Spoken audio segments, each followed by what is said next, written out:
नमस्कार प्रिय विद्यार्थियों। आज की वीडियो के माध्यम से हम लोग चर्चा करेंगे जियोग्राफी के बारे में। जियोग्राफी अगर आपका सब्जेक्ट है और बीए के आप थर्ड सेमेस्टर में हैं, आप यही सोच रहे होंगे कि गुरुजी पेपर में कैसे क्वेश्चंस आते हैं या पेपर कैसा आता है।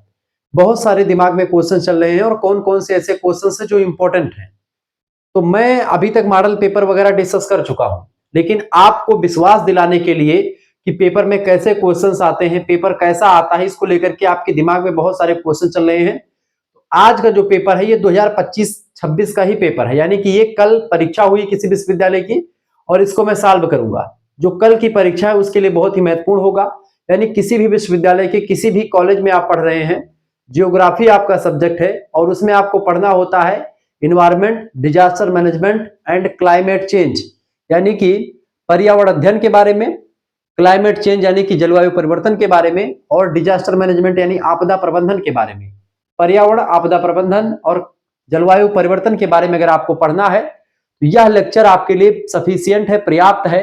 अगर आप परीक्षा देने जा रहे हैं बीए थर्ड सेमेस्टर की या बीएससी थर्ड सेमेस्टर की, जियोग्राफी सब्जेक्ट है, तो आप इस वीडियो को अंत तक देख करके ही जाइएगा, क्योंकि ऐसा लेक्चर आज से पहले शुक्ला एचडी पॉइंट पर ही नहीं बल्कि पूरे यूट्यूब पर आपको कहीं पर देखने को नहीं मिलेगा। क्योंकि मैं आज की वीडियो के माध्यम से संपूर्ण प्रश्न पत्र को सॉल्व करवाने का प्रयास करूंगा, जिसमें हम अति लघु उत्तरीय 10 क्वेश्चंस, लघु उत्तरीय के 8 क्वेश्चंस और दीर्घ उत्तरीय के 3 या 4 क्वेश्चन डिस्कस करेंगे। जैसा पेपर पैटर्न होगा बहुत ही बारीकी के साथ, प्रश्न सरल, जो प्रश्न होंगे उनके उत्तर सरल भाषा में, लिखने की शैली, सब कुछ बताते हुए आगे बढ़ेंगे।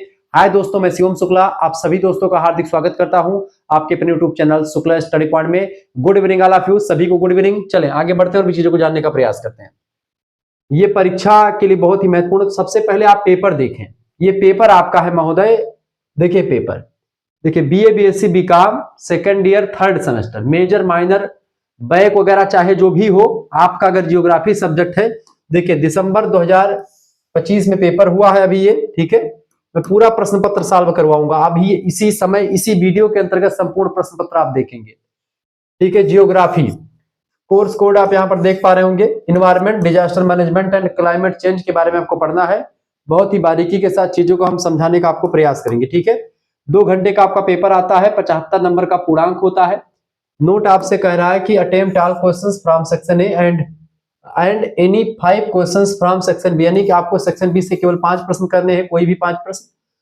सेक्शन सी से आपको केवल 2 क्वेश्चंस करने हैं और सेक्शन ए के सारे क्वेश्चंस आपको करने हैं, ठीक है। यानी 10 क्वेश्चंस आपको अति लघु उत्तरीय करने हैं, ठीक है। 5 क्वेश्चंस आपको लघु उत्तरीय के और 2 क्वेश्चंस आपको दीर्घ उत्तरीय के। दीर्घ उत्तरीय 3 दिए गए हैं, लघु उत्तरीय 8 की संख्या में दिया गया पेपर में, और ये जो अति लघु उत्तरीय है वो 10 के 10 दिया गया है। तो इनमें से आपको करना है। प्रश्न पत्र बहुत ही जबरदस्त बनाया गया था। सेक्शन ए यानी कि खंड आ की बात की है तो very short answer type question पूछे जाते हैं इसमें। अटेम्प्ट ऑल क्वेश्चंस आपको, यानी कि इस खंड से सभी प्रश्नों के उत्तर दीजिए। अति लघु उत्तरीय प्रश्नों के में, अति लघु उत्तरीय प्रश्नों में सही गलत, खाली स्थान भरना, बहुविकल्पीय प्रश्न एवं एक शब्द का उत्तर देना होगा। मतलब कि एक सरल प्रश्न है, जो ज्यादा बड़ा प्रश्न नहीं होता है। देखिए जैसे पहला क्वेश्चन आपका है, मैं लेकिन फिर भी इसको विस्तार से आपको बताने का प्रयास करूंगा, ताकि अगर यही क्वेश्चन आपका दूसरे विश्वविद्यालय में है और 50 शब्दों में 100 शब्दों में लिखने के लिए बोला जाए तो भी आप लिख पाए। पर्यावरण क्या है, व्हाट इज इन्वायरमेंट, बढ़िया क्वेश्चन है, मैं आपको पूरा विस्तार समझाऊंगा पर्यावरण के बारे में। दूसरा प्रश्न आपसे पूछा गया था, डिफाइन डिजास्टर यानी आपदा को परिभाषित कीजिए। Write two major causes of climate change, जलवायु परिवर्तन के 2 प्रमुख कारण बताएं। अगला क्वेश्चन है, how many types of pollution are there, प्रदूषण के कितने प्रकार होते हैं, ठीक है। ये सारे क्वेश्चन आपकी परीक्षा में पूछे गए थे। इसके अलावा आगे और थोड़ा सा बढ़ते हैं, प्रदूषण कितने प्रकार के होते हैं। 5वां प्रश्न पूछा गया था, what is green house effect, green house प्रभाव क्या होता है। What type of disaster is an earthquake, यानी भूकंप किस प्रकार की आपदा है, ठीक है। सब कुछ समझेंगे।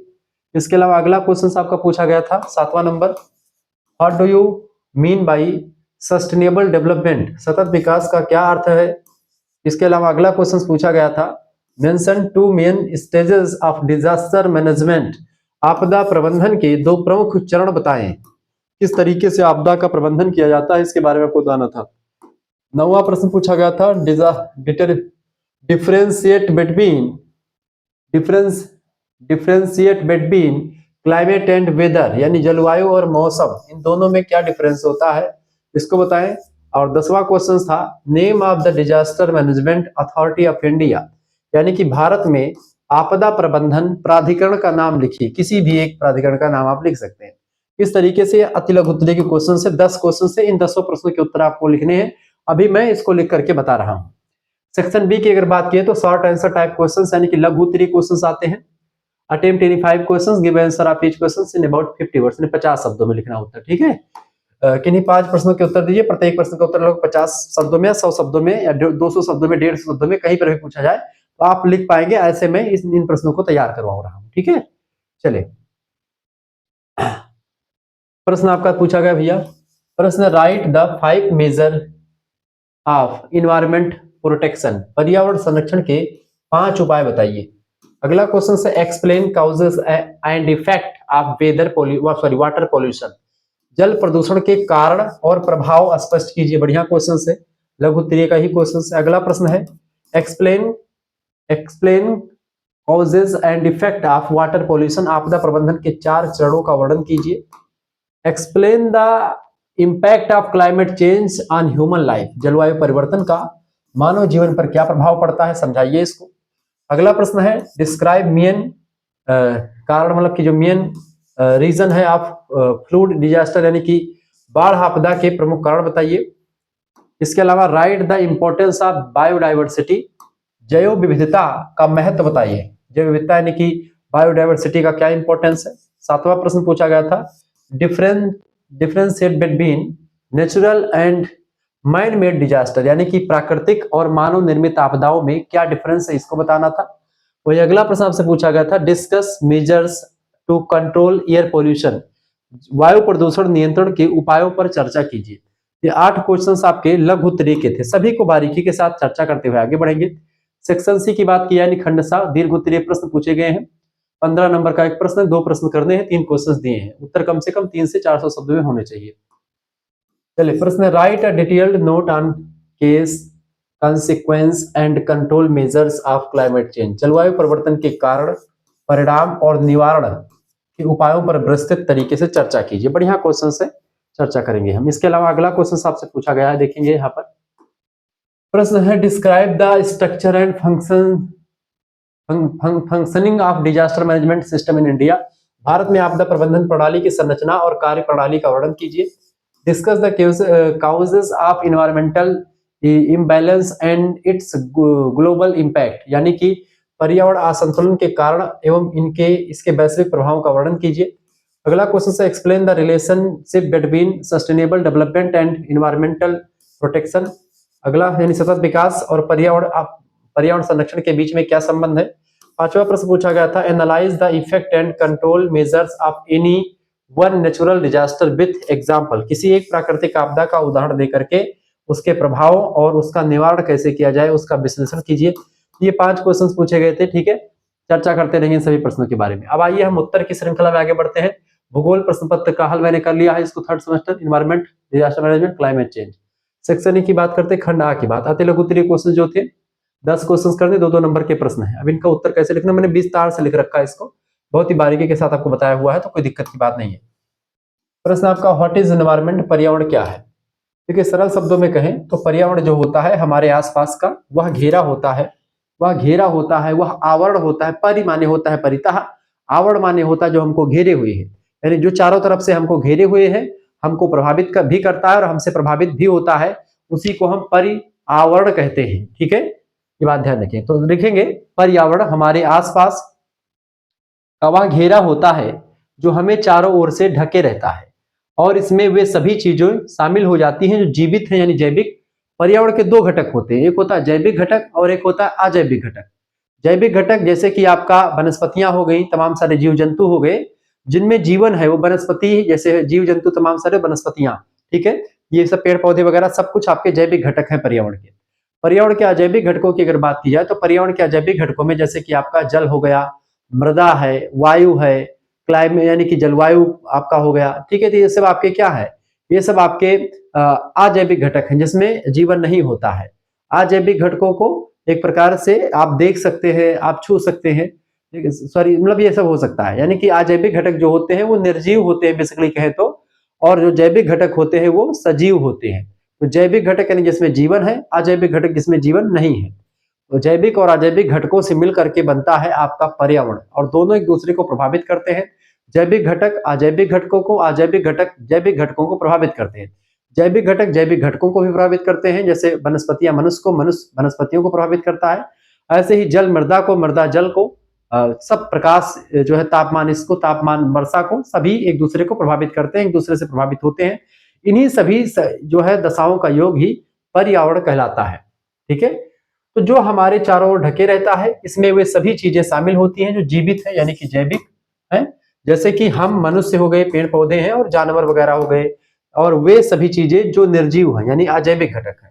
ठीक है, जैसे हवा, पानी, मिट्टी, पहाड़, सूर्य का प्रकाश, ये सब अजैविक घटक है पर्यावरण के।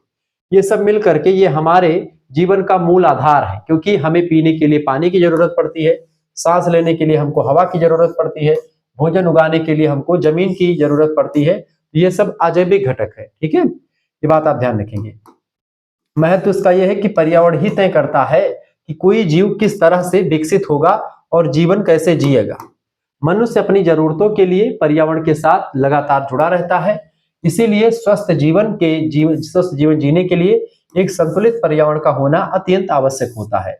इसे बचाने के लिए हमें प्रकृति के साथ तालमेल बिठा करके रहना चाहिए। आप इसको लघु उत्तरीय टाइप में भी लिख सकते हैं। तो ऐसे मैंने उत्तर लिख रखा ताकि आप इसको लघु उत्तरीय में पूछे चाहे अति लघु उत्तरीय में पूछे, आप आराम से लिख पाएंगे। 50 शब्द बोले चाहे 100 शब्द बोले, तो पर्यावरण ये होता है।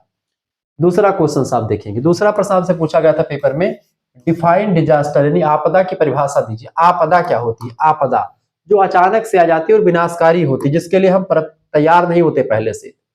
आपदा का मतलब है एक ऐसा विनाशकारी घटनाक्रम जो अचानक आता है और जिसका प्रभाव यानी इफेक्ट इतना बड़ा होता है कि किसी क्षेत्र या किसी रीजन या किसी समुदाय को भारी क्षति यानी नुकसान पहुंचा देता है। अचानक से आता है जिसके लिए हम तैयार भी नहीं रहते हैं, और अचानक से आकर के हमारा सब सिस्टम पूरा तहस नहस करके चला जाता है।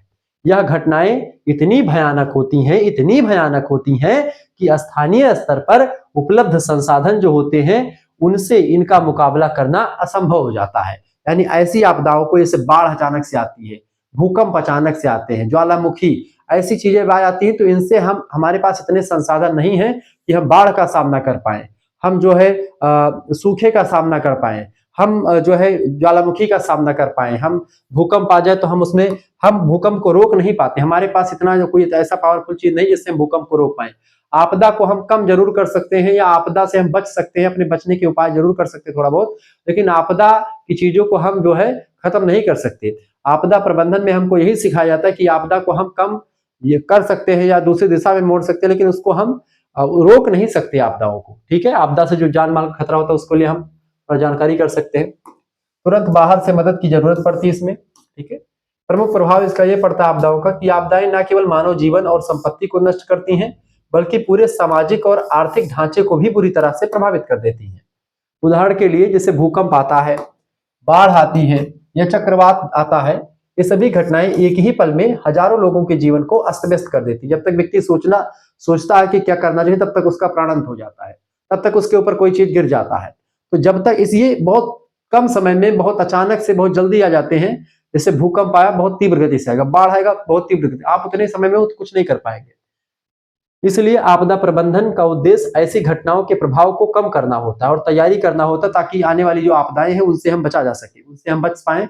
आपदाओं को आप रोक नहीं पाएंगे, ठीक है, क्योंकि प्राकृतिक आपदाएं कभी रुकती नहीं है, उसको आप रोक नहीं पाएंगे। बस ये होता है कि हाँ, उसके प्रभाव को हम जरूर कम कर पाते हैं। ठीक है, ये बात आप ध्यान रखेंगे।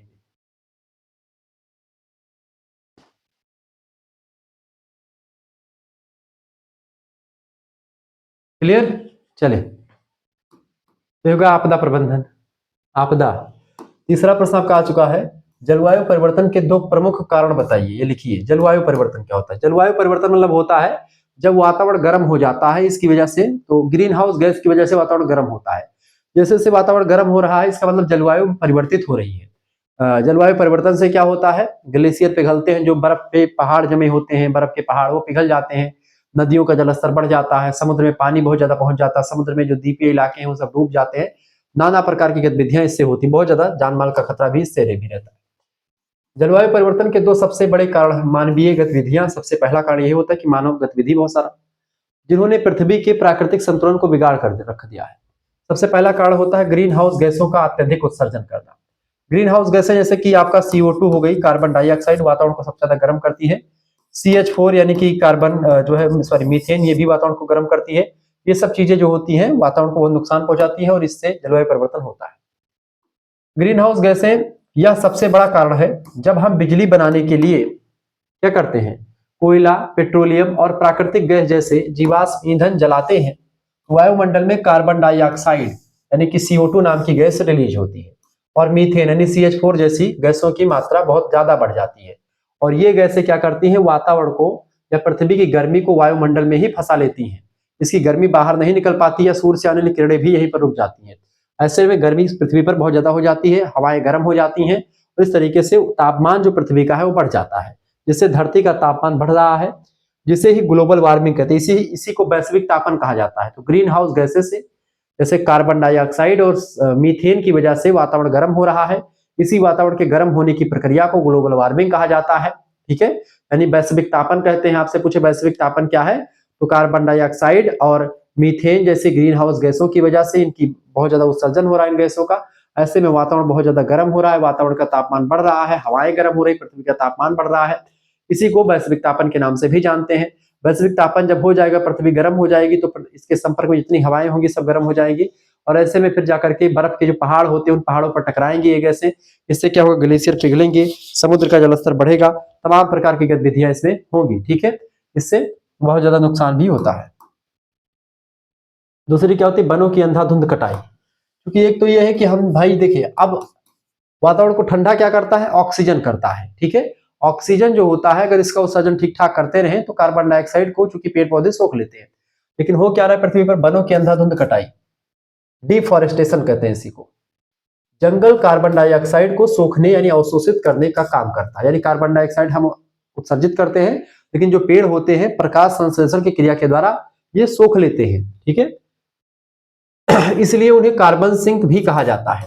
जब हम कृषि, शहरों या उद्योगों के लिए बड़े पैमाने पर पेड़ काटते हैं तो हवा में CO2 गैस को सोखने की प्राकृतिक क्षमता कम हो जाती है, जिससे वायुमंडल में ग्रीन हाउस गैसों का जमावड़ा बढ़ जाता है। अगर इन्हीं ग्रीन हाउस गैसों को कौन सोख लेता है, ये जंगल वगैरह सोख लेते हैं, पेड़ पौधे सोख लेते हैं कार्बन, क्या नाम है, प्रकाश संश्लेषण की क्रिया के द्वारा। लेकिन जब ये गैसें ही नहीं बचे, मतलब कि ये पेड़ पौधे ही नहीं रहेंगे तो कौन सोखेगा, इसलिए ये गैसें जो है मतलब ये चीजें हो जाती है। ठीक है, आगे देखेंगे।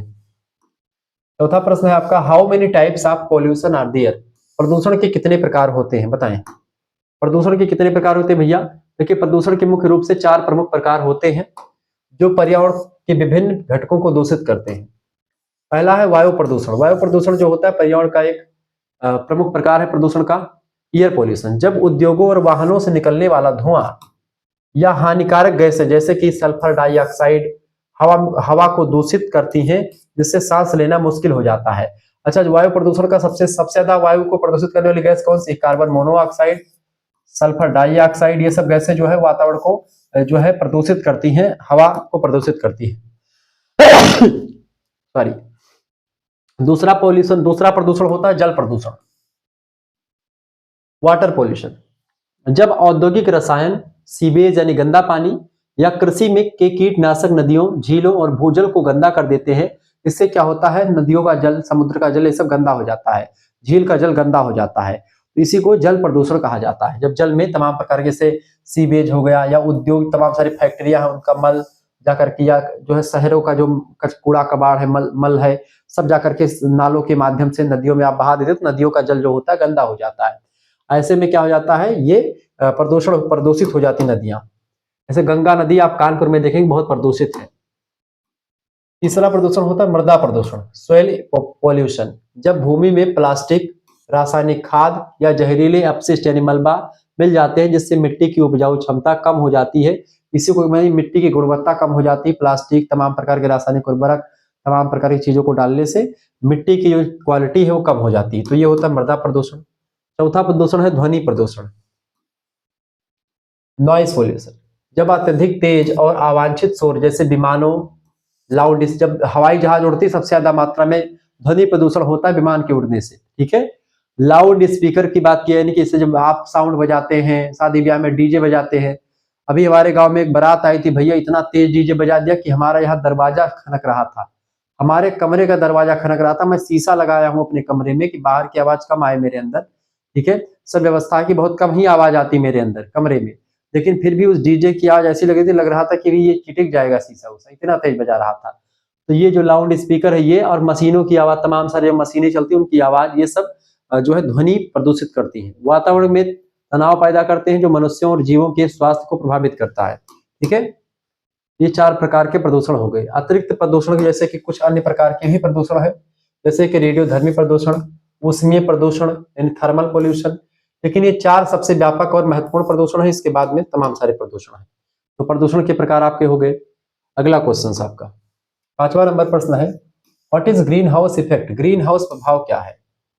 ग्रीन हाउस प्रभाव एक प्राकृतिक प्रक्रिया है, नेचुरल प्रोसेस है, जो पृथ्वी को गर्म रखती है, पृथ्वी को गर्म करती है और जीवन को संभव बनाती है। ऐसे क्षेत्र जहां पर ठंडे इलाके हैं, जहां पर ठंडी पड़ती है, वहां पर जीवन संभव बनाने के लिए ग्रीन हाउस गैस का प्रयोग करते हैं।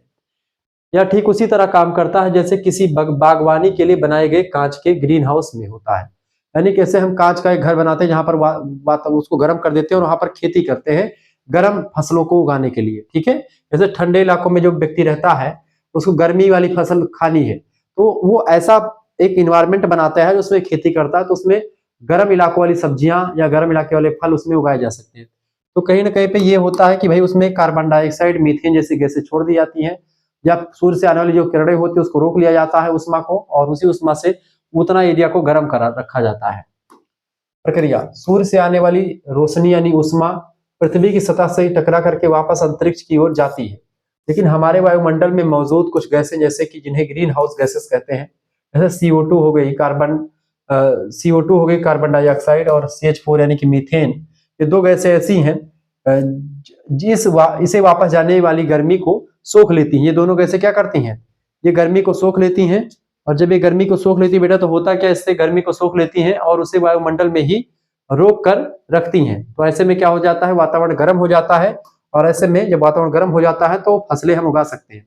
ये होता है कुछ अच्छे करने के लिए क्या आता है, लेकिन जब यही चीजें पूरे सकल वायुमंडल में होने लगती हैं, तो कार्बन डाइऑक्साइड गैस और मीथेन गैस जब बढ़ जाती है, तो ये सूर्य से जो किरणें आती हैं गर्म वाली, वो ऊपर नहीं जा पाती, वो वातावरण में ही फंस जाती हैं। ऐसे में वातावरण गर्म हो जाता है और तापमान पृथ्वी का बढ़ जाता है, ठीक है। इससे जो है सब ग्लेशियर पिघलने शुरू हो जाते हैं, तमाम सारी चीजें होती है। समस्या क्या है? समस्या तब शुरू होती है जब मानव गतिविधियों, खास करके जीवाश्म ईंधन जलाने के कारण ये गैसें बहुत अधिक मात्रा में जमा हो जाती हैं। कम मात्रा में हो तो कोई दिक्कत नहीं, लेकिन जब बहुत अधिक मात्रा में जमा हो जाती है तब ये जरूरत से ज्यादा गर्मी को रोकती है, जिससे पृथ्वी का तापमान असामान्य रूप से बढ़ने लगता है, और यही ग्लोबल वार्मिंग का कारण बनता है, और वातावरण गर्म हो जाता है। इसी को ग्लोबल वार्मिंग कहते हैं, वैश्विक तापन कहते हैं। और वैश्विक तापन से क्या होता है, ग्लेशियर यानी जो बर्फ के पहाड़ है पिघलने शुरू हो जाते हैं, नदियों में पानी खूब तेज बहेगा, नदियों में जब तेज पानी बहेगा तो बाढ़ आएगी, बाढ़ आएगा तो क्या होगा, सारे इलाके आसपास के डूब जाएंगे, वनस्पतियां नष्ट हो जाएंगी, पर्यावरण असंतुलन उत्पन्न हो जाएगा, समुद्र का जलस्तर बढ़ जाएगा। इससे क्या होगा, नदी जो समुद्र, नदी के द्वीप, समुद्र के द्वीप है सब डूब जाएंगे, तटीय इलाके डूब जाएंगे, बीच वगैरह सब जो है डूब जाएंगे, ये सब चीजें होंगी। 6वां प्रश्न, what type of disaster is an earthquake? भूकंप किस प्रकार की आपदा है? भूकंप अंग्रेजी में अर्थक्वेक कहा जाता है। भूकंप को एक प्राकृतिक यानी नेचुरल एक डिजास्टर है ये, यानी कि एक प्राकृतिक आपदा है। इसे प्राकृतिक इसलिए कहा जाता है क्योंकि यह मनुष्य की इच्छा या गतिविधियों की वजह से नहीं होता, बल्कि पृथ्वी के भूगर्भीय बलों की वजह से होता है। मनुष्य का इस पे कोई जो है बल नहीं चलता भूकंप पर। उत्पत्ति का कारण क्या है? पृथ्वी की ऊपरी परत कई विशाल टुकड़ों, खास करके टेक्टोनिक प्लेटों से बनी हुई है। जब ये प्लेटें आपस में टकराती हैं, एक दूसरी प्लेट, कई प्लेटें हैं पृथ्वी पर, और प्लेटें जब आपस में टकराती हैं तो उसी टकराव से पृथ्वी पर कंपन होने लगता है। इसी कंपन को भूकंप कहा जाता है। भू माने भूमि, कंपन माने होता है कांपना, यानी कि भूमि का कांपना ही कंप जो है भूकंप कहलाता है। क्लियर? ये बात आप ध्यान रखेंगे। आगे बढ़ते हैं और भी चीजों को जानने का प्रयास करते हैं। फिसलती हैं या दूर जाती हैं तो पृथ्वी के भीतर जमा ऊर्जा क्या होती है, अचानक से मुक्त हो जाती है। इस ऊर्जा के कारण सिर्फ सतह पर कंपन होता है, जिसे हम भूकंप कहते हैं। मानव निर्मित पहलू भी इसका कुछ है। हालांकि भूकंप प्राकृतिक आपदा है, लेकिन इसका प्रभाव काफी हद तक मानव निर्मित कारणों पर निर्भर करता है, जैसे कि कमजोर इमारतों का निर्माण या घनी आबादी वाले क्षेत्रों में अनियोजित विकास करना। जिससे जान माल का नुकसान बढ़ जाता है। फिर भी इसकी उत्पत्ति प्रकृति में ही निहित होती है, लेकिन अगर मनुष्य जो होता है जानता है कि भाई यहाँ पर भूकंप आने का क्षेत्र है, तो वहां पर घनी आबादी में नहीं रहना चाहिए, वहां पर भूकंप रोधी घरों का निर्माण करना चाहिए, तमाम सारी चीजें करनी चाहिए। अगर आपको हमारे साथ जुड़ना है तो जुड़ सकते हैं, पीडीएफ नोट्स प्राप्त कर सकते हैं इसका। जो बच्चे हमारे से जुड़ना चाहते हैं एसएमएस करेंगे 9984 039 139, इस नंबर पर आप एसएमएस कर दीजिएगा। जैसे इस नंबर पर आप एसएमएस करेंगे, क्या एसएमएस करना है, आपको अपना नाम एसएमएस कर देना है, अपनी यूनिवर्सिटी का नाम एसएमएस कर देना है, अपने सब्जेक्ट के नेम एसएमएस कर देने हैं, और आप किस सेमेस्टर में अपने सेमेस्टर का नाम लिख करके भेज देना है। जो बच्चे कोर्स में ज्वाइन होना चाहते हो ज्वाइन हो सकते हैं, मात्र 100 रुपए फीस व्यवस्था रखी गई है आपकी, ठीक है। आप एक स्कैनर भेजा जाएगा आपके पास, जैसे इतना एसएमएस करेंगे व्हाट्सएप पर आपके पास एक क्यूआर कोड स्कैनर भेजा जाएगा, उसी स्कैनर पर आपको मात्र 100 रुपए फीस जमा कर देने होंगे। जैसे आप फीस जमा करेंगे 100 रुपए, आपको थर्ड सेमेस्टर वाले ग्रुप से जोड़ दिया जाएगा, वहीं पर आपको लाइव क्लास की link, PDF notes, model paper सब कुछ आपको मिलेगा, ठीक है। सबसे इंपॉर्टेंट बात है कि सभी सब्जेक्ट का आपको यहाँ पर पीडीएफ नोट्स मिलेगा, केवल एक सब्जेक्ट का नहीं, पूरा प्रैक्टिस मिलेगा। जैसे 2-3-4 क्वेश्चन पेपर मैं सॉल्व कर चुका हूँ ज्योग्राफी का, ये ज्योग्राफी का क्वेश्चन पेपर मिल जाएगा, सोशियोलॉजी का, पॉलिटिकल साइंस का, chapter wise class PDF notes सब कुछ यहाँ पर आपको मिलते रहेंगे। इसके अलावा सबसे इंपॉर्टेंट बात है कि सभी सब्जेक्ट के प्रैक्टिसर जो इस समय इंपॉर्टेंट है परीक्षा के लिए, वो सब आपको यहाँ पर मिल जाएंगे। तो जो बच्चे जुड़ना चाहते तुरंत एसएमएस करें, वैसे सभी को ले लेना चाहिए। यहाँ पर यह है कि आपका जियोग्राफी, पॉलिटी, हिंदी, संस्कृत जो भी होगा सभी का मिलेगा, और यहाँ तक कि को करिकुलर का, जैसे ह्यूमन वैल्यूज, एनवायरमेंटल स्टडीज हो, चाहे आपका फिजिकल एजुकेशन एंड योगा हो, सभी का मिल जाएगा। सेमेस्टर 3 की अगर बात की है तो थर्ड सेमेस्टर में अगर आप हैं तो थर्ड सेमेस्टर के लिए 100 रुपए फीस है, लेकिन आप चाहते हैं गुरुजी थर्ड सेमेस्टर का पेपर हो ही रहा है, हम चाहते हैं कि फोर्थ सेमेस्टर और थर्ड सेमेस्टर एक साथ जुड़ जाए, तो आपके लिए केवल और केवल फीस कितनी कर दी गई, 150 रुपए फीस में आपका थर्ड सेमेस्टर पूरा और पूरा फोर्थ सेमेस्टर 6 महीने तक की तैयारी आपकी 150 रुपए में हो जाएगी। अगर 100 रुपए फीस करते हैं तो केवल थर्ड सेमेस्टर तक आप जुड़ेंगे, लेकिन अगर आप 150 रुपए फीस जमा करते हैं तो आप थर्ड सेमेस्टर और फोर्थ सेमेस्टर दोनों प्राप्त कर पाएंगे इस समय। ये ऑफर बहुत लिमिटेड है, तो जिनको जुड़ना है वो जुड़ सकते हैं। सभी सब्जेक्ट का मिलेगा विद को करिकुलर, ठीक है। को करिकुलर का 3 से 4 या 5 प्रैक्टिस कम से कम को करिकुलर के मैं दे दूंगा, ठीक है। कई विश्वविद्यालय के पेपर सॉल्व करवा करके सब कुछ आपको यहाँ पर मिल जाएगा मात्र 150 रुपए में। जिन बच्चों को जुड़ना है वो जुड़ सकते हैं, और बहुत ही बारीकी के साथ यहाँ पर चीजें समझाई जाती है, ठीक है। तो चले फिर, आप ये फीस किसी दूसरे से भी आप जमा करवा सकते हैं, ठीक है। आपके घर में कोई चलाता है ऑनलाइन माध्यम, आप उससे फीस जमा करवा सकते हैं, कोई दिक्कत नहीं है। चले अगला है आपका, what do you mean by sustainable development, सतत विकास का क्या अर्थ है। सतत विकास की अगर बात की है बेटा, तो सतत विकास एक ऐसा विचार है जिसका अर्थ है बुद्धिमानी से विकास करना। इसका सीधा मतलब है कि हम अपनी वर्तमान जरूरतों जैसे कि भोजन, पानी, बिजली को इस तरह से पूरा करें कि पर्यावरण को कम से कम नुकसान पहुंचे, ठीक है। इसी को सतत विकास कहते हैं। मुख्य लक्ष्य इसका यह है कि सतत विकास का मुख्य लक्ष्य यह है सुनिश्चित करना कि हम आज जिन संसाधनों का उपयोग कर रहे हैं, जैसे कि हम तेल का उपयोग कर रहे हैं, ठीक है, जंगल, पानी, इन सभी का उपयोग कर रहे हैं, उन्हें आने वाली पीढ़ियों के लिए भी बचा करके रखें, ताकि हमारे बाल बच्चे भी इन चीजों का उपयोग कर पाए जिन चीजों का हम आज उपयोग कर रहे हैं। हमें विकास की गति को इतना तेज नहीं करना चाहिए कि हमारी भावी पीढ़ियों को रहने के लिए एक दूषित और संसाधन रहित दुनिया मिले। यानी ऐसा विकास हम करें जिससे आने वाली पीढ़ी भी हमारी अच्छे तरीके से जीवन यापन कर सके। एक ऐसा विकास जो कि पर्यावरण की गुणवत्ता को ध्यान में रख करके किया जाता हो, पर्यावरण की गुणवत्ता को क्षति न पहुंचे और विकास भी हो जाए, ऐसा विकास सतत विकास कहलाता है। आने वाली ऐसा संसाधनों का दोहन करें जिससे क्या हो, ऐसा विकास करें जिससे आने वाली पीढ़ी के लिए भी संसाधन उचित मात्रा में बचे रह सके। संसाधनों का विवेक संबद्ध तरीके से दोहन करना ही सतत विकास का लक्ष्य होता है। 3 स्तंभ होते हैं सतत विकास के, 3 स्तंभ या 3 स्तंभों पर आधारित है। पर्यावरण की रक्षा करना सबसे पहली बात है। सतत विकास में क्या होता है, पर्यावरण की गुणवत्ता को बचाए रखना। दूसरा, सामाजिक समानता एकदम से रखना, और आर्थिक विकास करना, यानी कि आपका पैसा रुपए में भी आप आगे बढ़े। सामाजिक समानता यानी कि सभी लोग समान है समाज में, उसको इसकी विचारधारा को आगे बढ़ाए, और पर्यावरण की रक्षा भी हो। इन तीनों में संतुलन स्थापित करके ही एक दीर्घकालिक और टिकाऊ विकास की अवधारणा आगे बढ़ती है, संभव हो पाती है। यानी कि इसको टिकाऊ विकास भी कहा जाता है, सतत विकास को संपोषणीय विकास या सस्टेनेबल डेवलपमेंट के नाम से भी जाना जाता है। आइए आगे देखते हैं। 8वां क्वेश्चन आपका आ चुका है। प्रश्न देखिए भैया, प्रश्न है mention 2 main stages of disaster management. आपदा प्रबंधन के 2 प्रमुख चरण बताइए, यानी कि 2 चरण कौन कौन से हैं। चरण माने होता है स्टेप्स। आपदा प्रबंधन कैसे किया था, किसी भी आपदा का प्रबंधन करना है हमको, जैसे बाढ़ आई है, भूकंप आया है, ज्वालामुखी फटी है, तो उस आपदा से बचने के लिए या उस आपदा को मैनेज करने के लिए हमको किन किन चरणों से होकर के गुजरना पड़ता है, वही चीज होता है आपदा प्रबंधन के चरण। देखिए, आपदा प्रबंधन मुख्य रूप से 2 प्रमुख चरणों में विभाजित होता है, जो आपदा चक्र के अलग अलग समय पर लागू होता है। पहला होता है आपका आपदा से पूर्व की अवस्था, तैयारी और तैयारी और शमन करना। यह चरण आपदा आने से पहले की गतिविधियों पर केंद्रित होती है, यानी आपदा आई नहीं उससे पहले की गतिविधि एक होती है, और दूसरी होती है आपदा आने के बाद की गतिविधि। आपदा आने की पहले की गतिविधियों में भी कई होते हैं, जैसे कि समन क्या होता है, मिटिगेशन कहते हैं अंग्रेजी में इसी समन को। इसमें आपदा के नुकसान को कम किया जाता है, या कम करने के लिए दीर्घकालिक लंबे समय का उपाय सोचा जाता है, जैसे भूकंप रोधी इमारतों का निर्माण करना। ये समन का कार्य होता है कि भूकंप आए उससे पहले ही हम उसकी व्यवस्था करे रहे।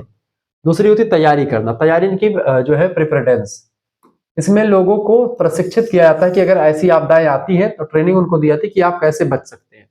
चेतावनी की प्रणालियां स्थापित की जाती हैं, जैसे कि रिमोट सेंसिंग के द्वारा आपके मोबाइल वगैरह में कुछ दिन पहले 1-2 साल पहले एक प्रयोग चल रहा था, सभी का मोबाइल जो है झंझना गई होगी एक बार 1-2 साल की बात है, 2 साल हो गए कम से कम। तो यह आपदा प्रबंधन विभाग से ही हो रहा था कि ताकि ऐसी कोई आपदा अगर देश में आती है तो सभी का फोन में वाइब्रेशन शुरू हो जाए और उस पर एक मैसेज छप जाए, ताकि हर व्यक्ति को यह पता चले कि हाँ आपदा आने वाली है, उसके लिए आप तब तक उचित कार्रवाई करें। पूरी कार्रवाई लिख करके भेज दी जाएगी सभी के फोन पर। तो चेतावनी प्रणालियां स्थापित करना और बचाव उपकरणों को तैयार रखना या तैयार रखना शामिल है, ताकि आपदा आने पर तुरंत प्रतिक्रिया दी जा सके सभी लोगों को। ठीक है, ये बात आप ध्यान रखेंगे। आगे दूसरा होता है आपदा आने के बाद की अवस्था, प्रतिक्रिया और पुनर्प्राप्ति करना। यह चरण होता है आपदा आने के बाद लागू होती, जैसे प्रतिक्रिया रिस्पॉन्स। इसमें तुरंत बचाव और राहत कार्य शुरू किए जाते हैं, जैसे कि आपदा आ गई तुरंत जो है बचाव कार्य करना और राहत की चीजें उसमें आना शुरू हो जाती, जैसे कि फंसे हुए लोगों को निकालना, मलबे के नीचे दबे हैं कुछ लोगों को निकालना, उन्हें प्राथमिक चिकित्सा यानी कि फर्स्ट एड और भोजन प्रदान करना। ये सब जो होता है प्रतिक्रिया रिस्पॉन्स में शामिल होता है आपदा के बाद। और दूसरा होता है पुनर्प्राप्ति, रिकवरी करना। इसमें नुकसान की भरपाई करना, जो नुकसान हुआ टूटे फूटे घरों और सड़कों की भरपाई, नुकसान करना, उसको बढ़िया बनाना, पुनर्निर्माण करना, लोगों की आजीविका को फिर से स्थापित करना, ये सब शामिल होता है। आगे बढ़िएगा। अगला क्वेश्चन आपका है 9वां नंबर प्रश्न, आप देखेंगे differentiate between climate and weather. जलवायु और मौसम में क्या अंतर है। देखिए, जलवायु को अंग्रेजी में क्लाइमेट कहा जाता है और मौसम को वेदर कहा जाता है। जलवायु और मौसम दोनों ही वायुमंडलीय सिचुएशंस है, स्थितियां हैं, लेकिन वे समय अवधि और क्षेत्र के आधार पर भिन्न है। यानी कि समय, यानी कि जो जलवायु होती है एक लंबी प्रक्रिया है, बहुत समय के बाद में होती है, दीर्घकालिक प्रक्रिया है, जबकि मौसम हर साल पे बदलता रहता है। ठीक है, इसीलिए जलवायु की तरह तुम बदल तो न जाओगे, गाना नहीं चला, गाना चला कि मौसम की तरह तुम बदल तो न जाओगे, क्योंकि मौसम जो होता है प्रत्येक वर्ष बदलता रहता है, लेकिन जलवायु एक लंबे अरसे तक चलती है और उसके बाद में बदलती है। तो समय अवधि और क्षेत्र के आधार पर जो है ये जो है कई अंतर होते हैं। मौसम क्या है, वेदर। समय अवधि की बात करिए मौसम की, तो यह कम अवधि का, यानी कि कुछ घंटों दिनों या हफ्तों की स्थिति होती, यानी कि ये मौसम बदलता है, जैसे कभी ठंडी कभी गर्मी कभी बरसात, तो ये ऐसा होता है। उदाहरण जैसे आज का मौसम गर्म है या कल बारिश हो सकती है। मौसम अस्थिर होता है और पल पल बदल सकता है। ठीक है, तो इसीलिए गाना बना कि मौसम की तरह कहीं तुम बदल तो ना जाओगे, क्योंकि खास करके ये मौसम होता है कब बदल जाए कुछ पता नहीं, कब जो है बारिश होने लगे, कब हवाएं चल जाए, कब पुरवाई कब पछियाव चले लगे, कुछ पता नहीं है। अर्थ का है भैया, देखो मौसम का यह वायुमंडल का वर्तमान स्थिति बतावत है, जैसे तापमान की तरह है, बारिश कितना हो सकती थी, हवा कितनी गति से चलत थी, यह सब मौसम बतावत है। जब कोई बात की जाए जलवायु का यानी क्लाइमेट के, तो क्लाइमेट का है भैया, देखो ये समय अवधि के क्लाइमेट की तरह होती, या किसी बड़े क्षेत्र में लंबे समय से कम 30 वर्ष या उससे अधिक समय तक मौसम का औसत मतलब होती है, यानी कि ये 30 साल 50 साल 100 साल के बाद पृथ्वी की स्थिति को बताती है। जैसे कि आज से 30 वर्ष पहले पृथ्वी का तापमान इतना था, आज इतना हो गया है, इतना बढ़ गया है। तो जलवायु परिवर्तन में तापमान की बढ़ोतरी को नापा जाता है। उदाहरण के लिए भारत की जलवायु उष्णकटिबंधीय मानसूनी है, यानी कि गर्म जलवायु भारत की है, उष्णकटिबंधीय और जलवायु भी यानी है मानसून भी आता है। जलवायु स्थिर होती है और इसमें बदलाव आने से में सदियां लग जाती है, यानी 100 वर्ष 150 वर्ष लग जाते हैं। हालांकि जलवायु परिवर्तन के कारण अब तेजी से बदल रही है जलवायु परिवर्तन का जो रीजन है, क्योंकि अब लगातार कार्बन डाइऑक्साइड और मीथेन जैसी गैसें बढ़ रही हैं। ऐसे में वातावरण गर्म हो रहा है, इससे बड़ा नुकसान भी होता है। अर्थ इसका यह है कि यह किसी स्थान के मौसम का सामान्य पैटर्न को बताता है, जलवायु।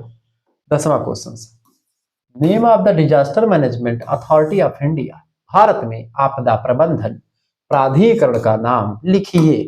बहुत बढ़िया क्वेश्चन है। भारत में आपदा प्रबंधन के लिए सर्वोच्च संस्था का नाम है राष्ट्रीय आपदा प्रबंधन प्राधिकरण। क्या नाम है? राष्ट्रीय आपदा प्रबंधन प्राधिकरण, जिसको अंग्रेजी में क्या बोलते हैं? इसको जो है NDMA बोलते हैं, यानी कि नडमा कह सकते हैं या नेशनल डिजास्टर मैनेजमेंट अथॉरिटी कहते हैं अंग्रेजी में। नेशनल डिजास्टर मैनेजमेंट अथॉरिटी को अंग्रेजी में या शॉर्ट फॉर्म में NDMA के नाम से जानते हैं।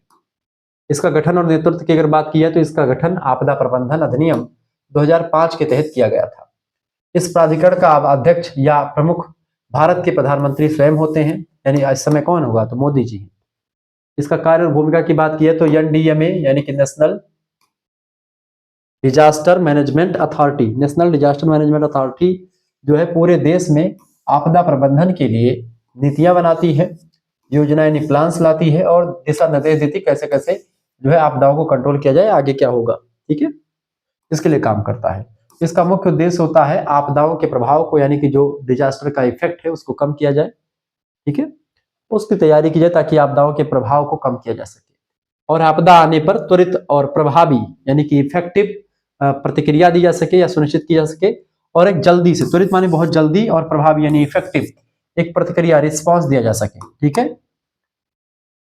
यह राज्य और जिला स्तर के आपदा प्रबंधन प्राधिकरणों यानी जिसको आप SDMA कहते हैं, स्टेट डिजास्टर मैनेजमेंट अथॉरिटी, जिसको आप डिस्ट्रिक्ट डिजास्टर मैनेजमेंट अथॉरिटी कहते हैं। तो DDMA, SDMA और एक होता है आपका नेशनल, जिसको NDMA कहते हैं। ठीक है, NDMA सबसे बड़ा होता है, राष्ट्रीय स्तर पर होता है, ये राज्य स्तर पर होता है, स्टेट स्तर पर, और ये जिला स्तर पर होता है। इसके साथ समन्वय स्थापित करता है और इस तरीके से एक जो है अलग अलग क्षेत्रों में चीजें होती। सेक्शन बी यानी खंड बा की बात की जाए लघुत्तरीय प्रश्न की, इन्हीं 5 प्रश्नों के उत्तर दीजिए। वैसे यहाँ पर 8 क्वेश्चन है, मैं 8 प्रश्नों के उत्तर आपको बताने का प्रयास करूंगा। आप सभी लोग वीडियो को लाइक कर दीजिएगा, चैनल पर नए हैं तो प्लीज चैनल को सब्सक्राइब भी कर दीजिएगा, क्योंकि इसी प्रकार से इन्फॉर्मेटिव वीडियो मैं लगातार आपके लिए लाता रहता हूँ। ठीक है, आप सभी लोग ऐसे ही बारीकी के साथ वीडियो को शेयर करते रहेंगे और लाइक भी करते रहेंगे, ऐसे इन्फॉर्मेटिव वीडियो आपके लिए आती रहती। ठीक है,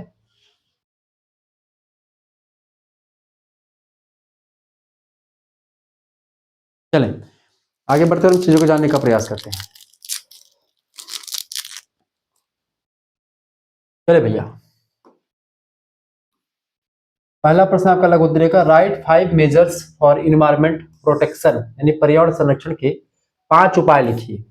पर्यावरण का संरक्षण कैसे किया जाए इसके लिए 5 उपाय लिखिए।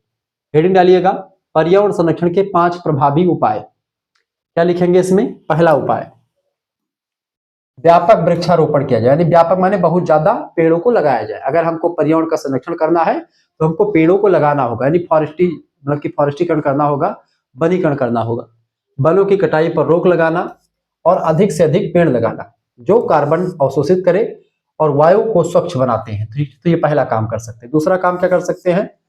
प्लास्टिक का नियंत्रण करें, यानी कि एकल उपयोग वाले प्लास्टिक यानी सिंगल यूज प्लास्टिक का उपयोग बंद किया जाए, क्योंकि यह जल और भूमि दोनों को प्रदूषण करते हैं और दोनों की प्रदूषण का सबसे बड़ा कारण होते हैं प्लास्टिक। तो ये जो प्लास्टिक का उपयोग है इसको बंद किया जाए। ठीक है, जिसका सिंगल उपयोग केवल किया जाता है। इसके अलावा नवीकरणीय ऊर्जा, जीवाश्म ईंधन पर निर्भरता कम करके सौर ऊर्जा की बात करी। जीवाश्म ईंधन जैसे कोयला, पेट्रोल, डीजल, इन सभी का उपयोग कम करके सौर ऊर्जा पर ध्यान दें, पवन ऊर्जा पर ध्यान दें, यानी कि, और इसके अलावा जल ऊर्जा पर ध्यान दें। स्वच्छ और टिकाऊ ऊर्जा स्रोतों को अपनाया जाए ताकि वातावरण की को नुकसान कम हो। चौथा कारण होता है, चौथा उपाय, पुनर्चक्रण और अपशिष्ट प्रबंधन किया जाए। 3R, रिड्यूस, रीयूज और रिसाइकल, यानी ऐसा चीज जिसको हम आप क्या कर सके, जो अपशिष्ट है उसका कई क्षेत्रों में यूज कर सके। ठीक है, उसको कई तरीके से यूज कर सके और उसका हम रिसाइकल दोबारा से उसको यूज कर सके बना करके। जैसे कोई मान लेते हैं कि ये कंघी है, अभी बाल झाड़ने की कंघी मान लेते, इसको हम जो है बाल बढ़िया से झाड़ लेते। ठीक है, अब ये कंघी, अभी कंघी मान लेते खराब हो जाएगी, दांत इसका टूटने वाला है, अब इसको हम फेंकेंगे। ठीक है, तो ये खराब हो जाएगी तो फेंक देंगे। लेकिन इसी कंघी से हम कुछ दूसरा भी बना सकते हैं। तो पुनः चक्र मतलब होता है ये आप कंघी जो है अपशिष्ट पदार्थ हो जाएगी, जो खराब हो जाएगी, ठीक है, जैसे टूट गया, खराब हो गया, तो ये खराब हो जाएगी, तो इसका ये प्लास्टिक है, तो ये अगर पृथ्वी पर फेंक देगी पानी में तो पानी को नुकसान पहुंचाएगी, प्रदूषित हो जाएगा पानी और इससे दिक्कत होगी। इसीलिए जैसे पेन का ये जो है, पेन का जो कैप होता है, ये सब जो है अपशिष्ट पदार्थ है, तो ये सब पृथ्वी को नुकसान पहुंचाते हैं, जल को नुकसान पहुंचाते हैं, तो इससे वायु प्रदूषण भी हो सकता है। ऐसे में इसका रिसाइकल कर दे, यानी कि इसको गला करके दूसरा प्रोडक्ट बना देते हैं। इसीलिए कचड़े को इकट्ठा फेंका जाता है, ठीक है, जहां पर कचड़ा होता है डस्टबिन वगैरह में, वहां पर जाकर के इसको फेंक दें, ठीक है, ताकि 3R का फार्मूला जो है पुनर्चक्र और अपशिष्ट प्रबंधन की बात की जा सके। सिद्धांत को यानी 3R के सिद्धांत को अपना करके कचरे के उत्पादन को कम करना और उसका उचित निपटान सुनिश्चित करना। और पांचवा उपाय होता है पर्यावरण को जो है प्रदूषण से बचाने का या पर्यावरण संरक्षण करने का। जन जागरूकता यानी पर्यावरण के महत्व के बारे में लोगों को शिक्षित करना, उन्हें संरक्षण गतिविधियों में सक्रिय रूप से शामिल करना, क्योंकि मात्र सरकारी प्रयासों से पर्यावरण की गुणवत्ता जो है बचाई नहीं जा सकती। इसमें आम जनता को भी पर्यावरण के प्रति सजग होना पड़ेगा और हमेशा पर्यावरण की सुरक्षा करनी पड़ेगी हमको, ठीक है, इसीलिए इसमें जनता का साथ मिलना बहुत जरूरी है। दूसरा प्रश्न भैया, explain causes and effect of water pollution, जल प्रदूषण के कारण और प्रभाव स्पष्ट कीजिए। देखिए, जल प्रदूषण का पहले कारण समझते हैं, फिर उसका प्रभाव इफेक्ट देखेंगे। जल प्रदूषण क्यों होता है, इसी को इसका कारण कहते हैं। देखिए, पहला कारण औद्योगिक अपशिष्ट, उद्योगों से निकलने वाला बिना उपचारित विषैला रसायन और गर्म पानी सीधे नदियों में बहाना, ये पहला कारण होता है। जब कोई उद्योग है, कोई इंडस्ट्री है, कोई फैक्ट्री है, उसका जो मलबा है, उसका जो पानी है या विषैला पदार्थ है रासायनिक, उन सभी को हम क्या करते हैं, सीधा नाले के माध्यम से हम नदी में प्रवाहित कर देते हैं। इससे क्या होता है, जल प्रदूषण बढ़ जाता है, ये नहीं करना चाहिए, इसकी वजह से जल प्रदूषण होता है। दूसरा कारण होता है जल प्रदूषण का, क्या कारण है, कृषि अफवाह, यानी खेतों में उपयोग किए गए उर्वरक जैसे कि डाई अमोनियम सल्फेट, यूरिया, इन सभी का प्रयोग हम खेतों में करते हैं, और जब बारिश होती है तो खेत के यही जो प्रोडक्ट होते हैं ये मिट्टी में चूंकि लगे रहते हैं और यही फिर पानी में मिल जाते हैं, जिससे जल प्रदूषण होता है, ठीक है। तो कीटनाशक बारिश के पानी के साथ साथ बह करके जल स्रोतों नदियों में जाकर के मिल जाते हैं, ठीक है, या फिर जो है तालाबों में मिल जाते हैं, तो इससे क्या होता है, पानी जो है गंदा हो जाता है और जल प्रदूषण हो जाता है।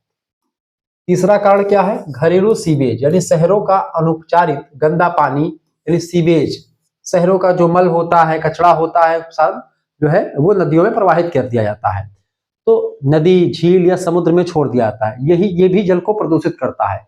इसलिए समुद्री जल प्रबंधन भी आप देखते हैं, समुद्र में भी तमाम प्रकार के कचरे पड़े हैं, अपशिष्ट प्रबंधन, ठीक है, झील में, नदियों में, सभी में जो है जल प्रदूषित हो जाता है।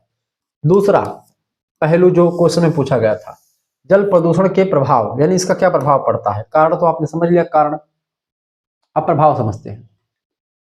देखिए, स्वास्थ्य पर इसका नकारात्मक प्रभाव पड़ता है, निगेटिव इफेक्ट पड़ता है जल प्रदूषण का। देखिए, मानव में जैसे कि हैजा की बीमारी जो होती है, टाइफाइड की बीमारी, ये सब जल प्रदूषित जल पीने से ही होती है। टाइफाइड, हैजा, पीलिया जैसे जल जनित रोगों का प्रसार तेजी से बढ़ता है, यानी अगर पानी सही नहीं है तो हैजा, टाइफाइड और पीलिया जैसी बीमारी आपको हो सकती है। इसके अलावा जलीय जीवन को हानि पहुंचती है, जलीय जीव या जो जल में जीवन रहते हैं, जब वहां पर जल गंदा हो जाता है तो उनको उचित मात्रा में उनके जीवन की जो परिस्थितियां होती हैं वो अनुकूल नहीं मिल पाती हैं, ऐसे में उनकी डेथ हो जाती है, मृत्यु हो जाती है। ऑक्सीजन की कमी हो जाती है और रसायनों के कारण मछलियों और अन्य जलीय जीवों की मृत्यु हो जाती है, जिससे पूरा पारिस्थितिकी तंत्र नष्ट हो जाता है और ऐसे में जलीय पारिस्थितिकी तंत्र को, जलीय इकोसिस्टम को, ठीक है, बहुत ज्यादा नकारात्मक प्रभाव झेलना पड़ता है। तो कहीं ना कहीं पे इसका नेगेटिव इफेक्ट ये सारे हो गए, यानी इसका जो है प्रभाव ये पड़ता है जल प्रदूषण का।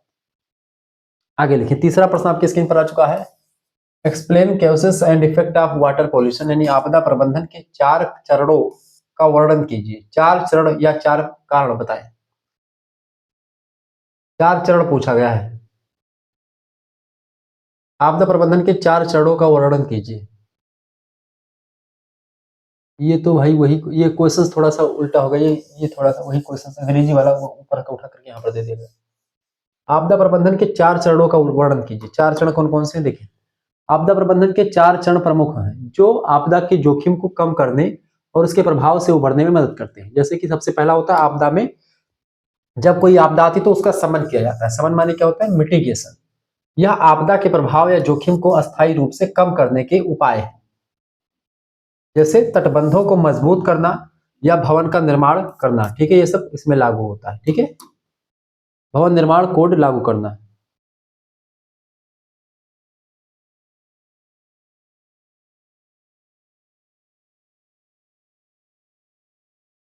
आगे देखते हैं।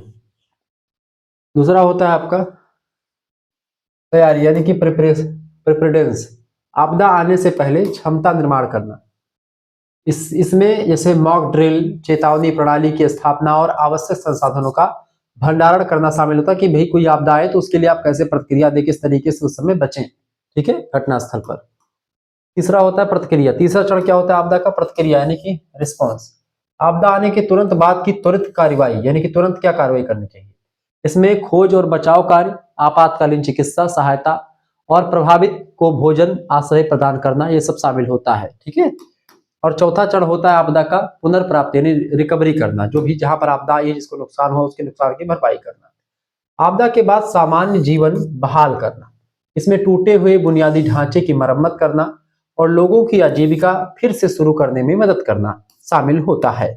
ये होता है आपका 4 चरण। कौन कौन से? जैसे आपका होता है शमन करना।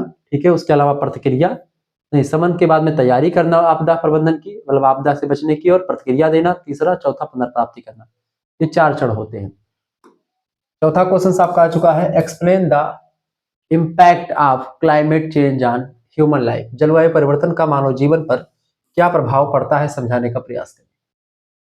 जलवायु परिवर्तन का मानव जीवन पर कई प्रभाव पड़ता है। जैसे कि जलवायु परिवर्तन का मानव जीवन पर बहुआयामी गंभीर प्रभाव पड़ता है। जैसे पहला प्रभाव है स्वास्थ्य, और स्वास्थ्य पर क्या प्रभाव पड़ता है।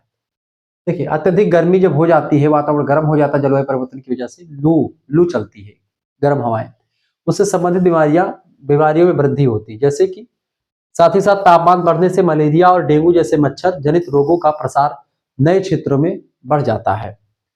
इसके अलावा खाद्य सुरक्षा की अगर बात की जाए, खाद्य सुरक्षा, अनियमित वर्षा पैटर्न और सूखा बाढ़ के कारण कृषि उत्पादन में भारी कमी आती है, जिससे वैश्विक खाद्य असुरक्षा यानी कि फूड इनसिक्योरिटी बढ़ती है। ये बात ध्यान रखेंगे। जल संकट की अगर बात की जाए, जल संकट भी आता है। जैसे ग्लेशियरों के पिघलने और सूखे के कारण पीने के योग्य जल संसाधनों पर दबाव बढ़ता है। ये सब चीजें हो सकती हैं। इसके अलावा विस्थापन, समुद्र का जल स्तर बढ़ जाता है, तटीय बाढ़, तटीय जो तट इलाके हैं डूब जाते, तट पर बाढ़ आ जाती है, मरुस्थलीकरण के कारण लाखों लोग मर जाते हैं, अपने घरों से विस्थापित हो जाते हैं, और तमाम सारी चीजें हो जाती हैं। ठीक है, तो इस समय तमाम प्रकार की चीजों में व्यक्ति फंस जाता है। अगला क्वेश्चन आपका आ चुका है, describe main cases of flood disaster. बाढ़ आपदा के प्रमुख कारण बताएं, यानी बाढ़ जो आती है उसका क्या कारण है, बाढ़ क्यों आती है। देखिए, बाढ़ आपदा के प्रमुख कारण, main cases of food disaster, fluid. देखिए, अत्यधिक और लगातार वर्षा अगर होती है तो बाढ़ आ जाती है। कम समय में बहुत अधिक बारिश हो जाए, जैसे बादल का फटना जिसको कहते हैं, बहुत तेज बारिश हो जाए, बहुत तेज मूसलाधार बारिश बहुत कम समय में हो जाती है, उसी को बादल का फटना कहते हैं। यह सबसे लंबे समय तक मूसलाधार बारिश होना, जिससे नदी अपनी क्षमता से अधिक जल भर लेती है और ऐसे में बाढ़ भी आ जाती है, तो इसकी वजह से बाढ़ आती है। दूसरा यह है कि बांधों और तटबंधों का टूटना। जल को नियंत्रित करने वाले मानव निर्मित बांधों या तटबंधों के कमजोर होकर के टूट जाने से निचले इलाकों में अचानक पानी आ जाता है, ऐसे में क्या होता है, बाढ़ आ जाती है। तीसरा कारण होता है मानवीय अतिक्रमण। नदियों के किनारे और जल निकासी क्षेत्रों पर अतिक्रमण और निर्माण के कारण से पानी के प्राकृतिक बहाव में रुकावट आ जाती है।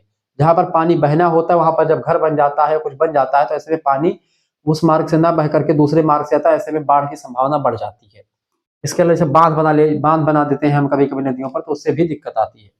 इसके अलावा गाद जमाव, यानी कि सिली जिसको कहते हैं सिल्टेशन, यानी वनों की कटाई के कारण से मिट्टी का कटाव बढ़ता जाता है और नदियों के तल में गाद जमा हो जाते हैं। नदियों के साथ साथ मिट्टी भी बहती जाती है, नदियों के तल में गाद जम जाती है, तो नदियों के जो है क्या होता है, नदियां जल धारण कम कर पाती है, क्योंकि नदियों में केवल मलबा भरा हुआ है तो नदियां फुलफुली रह जाती है। ऐसे में नदियां अपने अंदर जल कम समाहित कर पाती है, क्योंकि नीचे मलबा भर चुका है।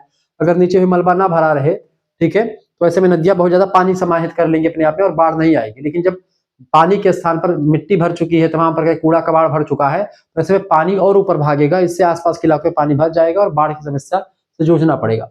जल धारण करने की क्षमता नदियों की कम हो जाती है, जिससे बाढ़ की संभावना बढ़ जाती है। इन सभी वजह से बाढ़ आती है, ध्यान रखिए। अगला क्वेश्चन आपका आ चुका है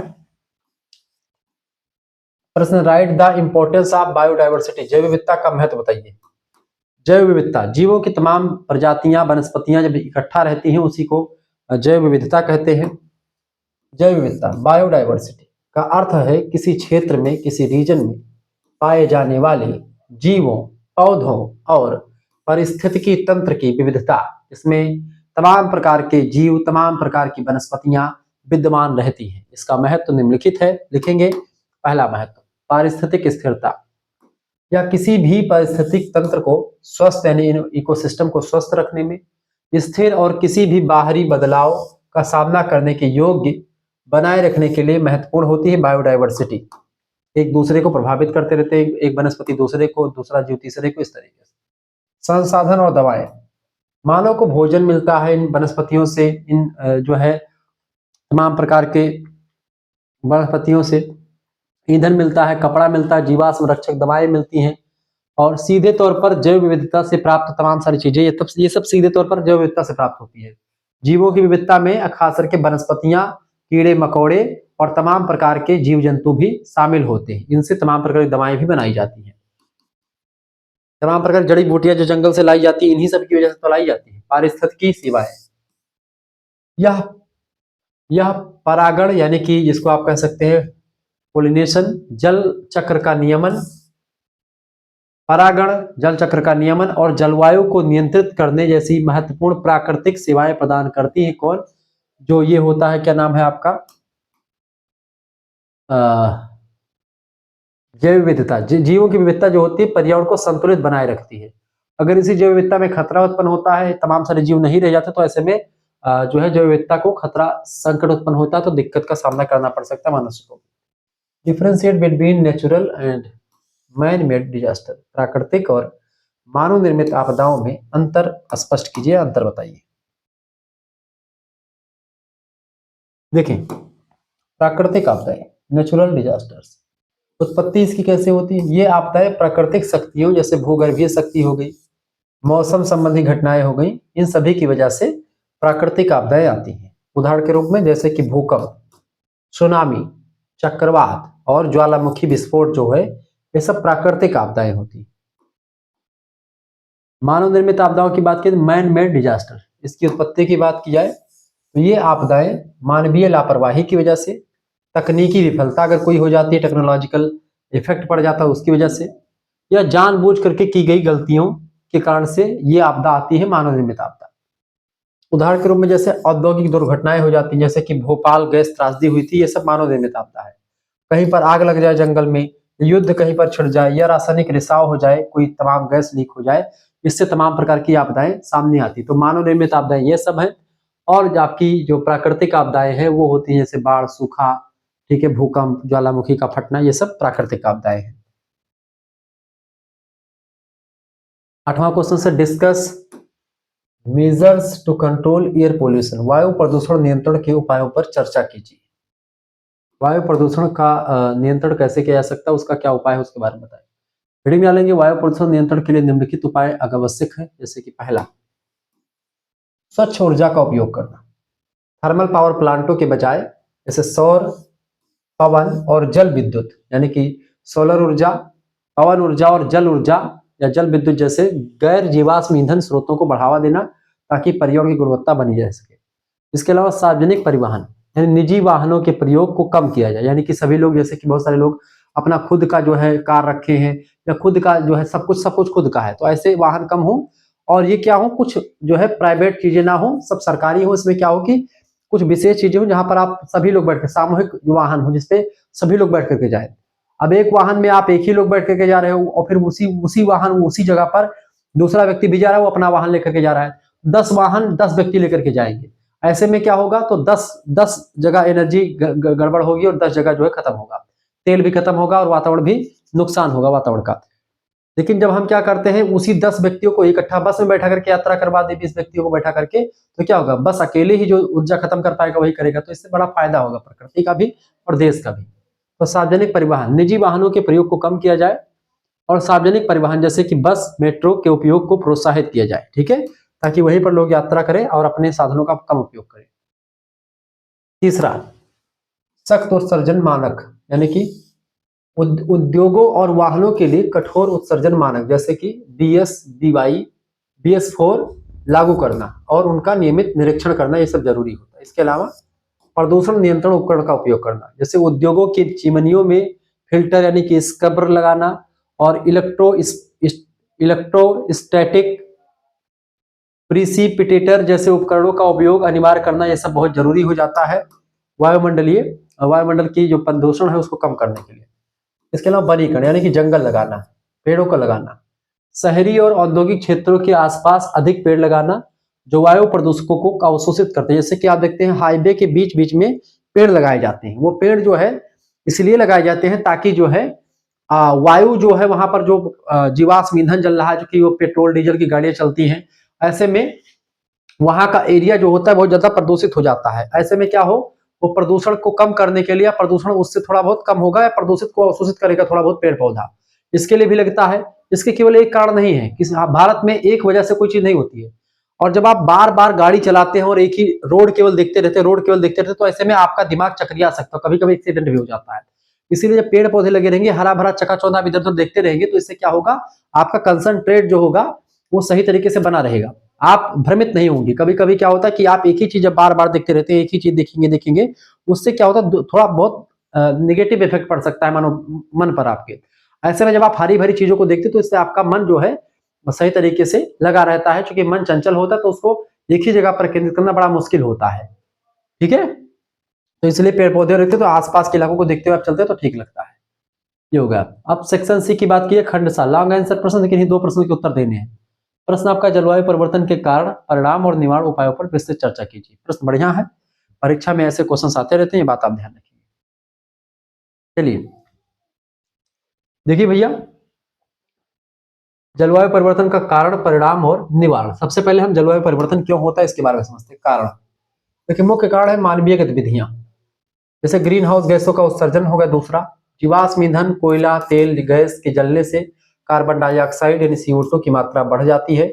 यही सबसे प्रमुख कारण होता है वातावरण के गर्म होने का। ठीक है, मीथेन गैस का बढ़ना, कार्बन डाइऑक्साइड का बढ़ना, ये सब होता है कारण। दूसरा कारण है वनों की कटाई करना। जंगल यानी कि CO2 को अवशोषित करते हैं। वनों की कटाई से वायुमंडल में कार्बन डाइऑक्साइड की मात्रा बढ़ जाती है और जो है कार्बन डाइऑक्साइड को अवशोषित करने की जो क्षमता है घट जाती है। औद्योगिक गतिविधियां, जैसे सीमेंट और उर्वरक उत्पादन से भी ग्रीन हाउस गैसें निकलती हैं, जिससे वातावरण बहुत ज्यादा गर्म होता है। जैसे कार्बन डाइऑक्साइड और मीथेन जैसी गैसें वातावरण को बहुत ज्यादा गर्म करती हैं, जैसे कि CFC गैस भी वातावरण को गर्म करती है, बात भी ध्यान रखेंगे।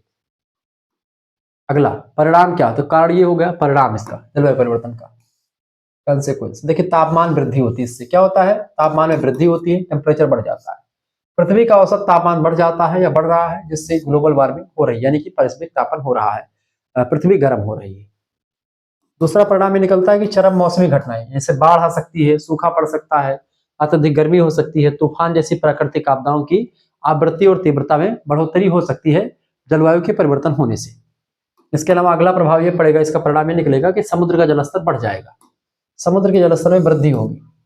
ग्लेशियरों और बर्फ की चादरों के पिघलने से तटीय क्षेत्र में बाढ़ का खतरा बढ़ रहा है और आसपास के तटीय क्षेत्र इलाके डूब जाते हैं, समुद्र का जलस्तर बढ़ जाता है। जो द्वीपीय इलाके हैं, आसपास के बीच वगैरह, वो सब डूब जाते हैं, क्योंकि समुद्र में पानी ज्यादा बहेगा नदियों से। नदियों का पानी ज्यादा हो जाता है तो नदियों का पानी कहाँ पर जाता है, समुद्र में गिरता है। समुद्र का जलस्तर बढ़ जाएगा तो आसपास के इलाके डूब जाते हैं। ठीक है, इसके अलावा जैव विविधता को खतरा इससे उत्पन्न होता है। कई प्रजातियों के आवास नष्ट हो रहे हैं, जिससे उनके विलुप्त होने का खतरा जो है लगातार बढ़ रहा है। ठीक है, निवारण और नियंत्रण उपाय, कंट्रोल मेजर्स की अगर बात की है, जलवायु परिवर्तन को कैसे हम कंट्रोल कर सकते हैं।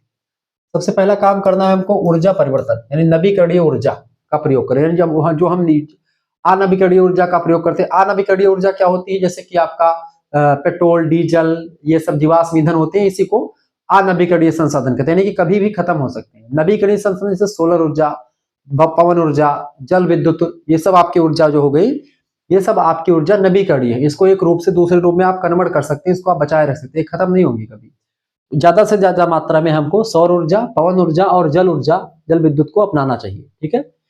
दूसरा काम क्या करना है हमको, ऊर्जा दक्षता, यानी घरों और उद्योगों में ऊर्जा का कुशलता पूर्वक उपयोग किया जाए।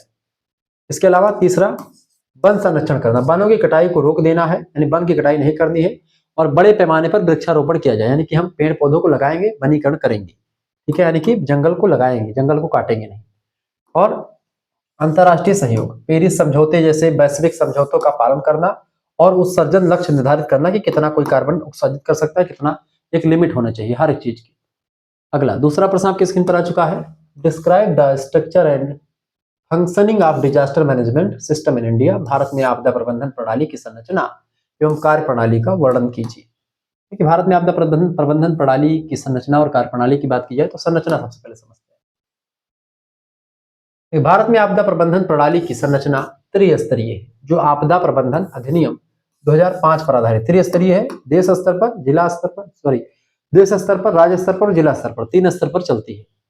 राष्ट्रीय स्तर पर आपका नेशनल लेवल पर एनडीएमए चलता है, राष्ट्रीय आपदा प्रबंधन प्राधिकरण एनडीएमए, यानी कि नेशनल डिजास्टर मैनेजमेंट अथॉरिटी।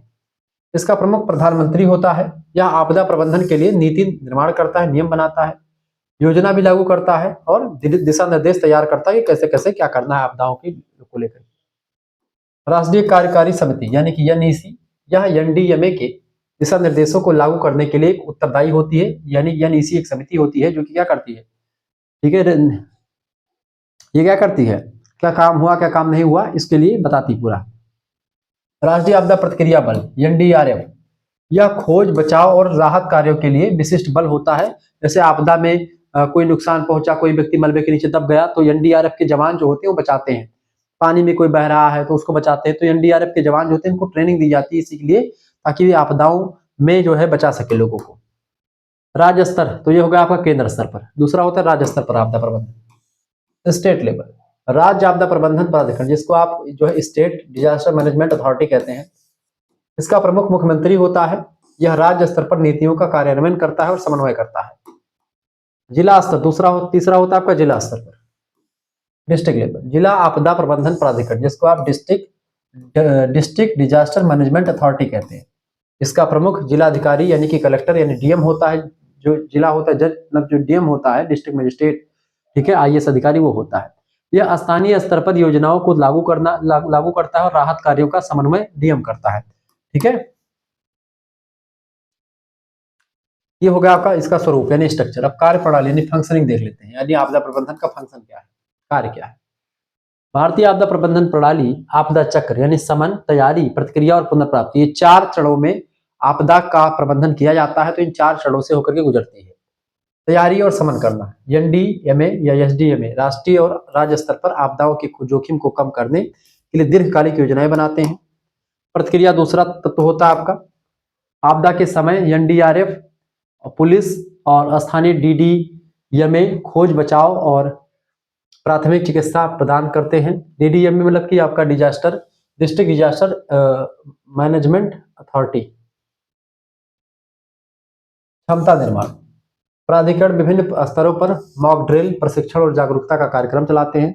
और इसके अलावा पुनर्प्राप्ति, हम जो है क्या करते हैं, जिसका जो है रिसाइकलिंग करते हैं पुनर्प्राप्ति के लिए, यानी पुनर्वास। आपदा के बाद प्रभावित क्षेत्रों में पुनर्निर्माण, आजीविका बहाली और दीर्घकालिक पुनर्वास कार्य किया जाता है।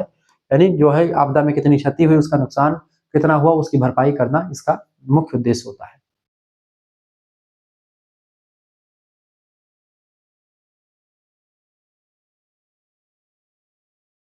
जितने लोग देख रहे हैं प्लीज वीडियो को लाइक कर दीजिएगा, बातचीत ना करें। चूंकि अगला क्वेश्चन आपका आ चुका है, discuss the cases of environmental imbalance and it's global impact. पर्यावरण असंतुलन के कारण इसके वैश्विक प्रभावों पर प्रकाश डालिए। देखिए, पर्यावरण असंतुलन के कारण तीव्र औद्योगिकरण और शहरीकरण, उद्योगों और शहरों के तेजी से विस्तार ने प्राकृतिक संसाधनों जैसे जल, वन, इनको अत्यधिक दूषित किया है और इन पर अत्यधिक दबाव डाला है और प्रदूषण को बढ़ाया है। शहरों में प्रदूषण ज्यादा है, गांव में प्रदूषण कम आपको देखने को मिलता है। जनसंख्या विस्फोट। बढ़ती जनसंख्या की आवश्यकताओं को पूरा करने के लिए संसाधनों का अत्यधिक दोहन करना जरूरी हो गया है। ऐसे में जो है संसाधनों पर दोहन ज्यादा हो रहा है, तो ये भी एक पर्यावरण का ह्रास हो रहा है। प्रदूषण, वायु, जल और भूमि प्रदूषण पारिस्थितिकी तंत्र के प्राकृतिक संतुलन को बिगाड़ देते हैं। ये सब जो होता है इसका प्रभाव पड़ता है। वनों की अंधाधुंध कटाई, वनों के काटने से मिट्टी का कटाव बढ़ता है और कार्बन चक्र असंतुलित हो जाता है। ये तमाम सारी चीजें होती है। पर्यावरण असंतुलन के वैश्विक प्रभाव ये पड़ते हैं कि जलवायु परिवर्तन, ग्रीन हाउस गैसों के उत्सर्जन से वैश्विक तापमान बढ़ रहा है, जिससे बाढ़, सूखा और समुद्री जलस्तर में वृद्धि हो रही है। तमाम प्रकार की आपदाएं बढ़ रही हैं। जैव विविधता की हानि, पारिस्थितिकी तंत्र के नष्ट होने से लाखों पौधों और जानवरों की प्रजातियां विलुप्त होने के कगार पर हैं। इसके अलावा ओजोन परत का क्षरण हो रहा है। लगातार सीएफसी का उत्सर्जन, एसी और फ्रिज से जो गैसें निकलती हैं उनको सीएफसी कहते हैं, क्लोरोफ्लोरोकार्बन। वो जो समताप मंडल में एक लेयर होती है ओजोन की परत, उस ओजोन की परत को खत्म करने के लिए सीएफसी गैस जिम्मेदार होती है। ये गैसें टीवी, आपके फ्रिज से, आपके एसी से निकलती हैं। सीएफसी, क्लोरोफ्लोरोकार्बन जैसे रसायनों के कारण से ओजोन परत में छिद्र हो रहा है, जिससे हानिकारक पराबैंगनी किरणें पृथ्वी तक पहुंच रही हैं, जिससे चर्म कैंसर और नाना प्रकार की बीमारियां, कई प्रकार की बीमारियां हो सकती हैं।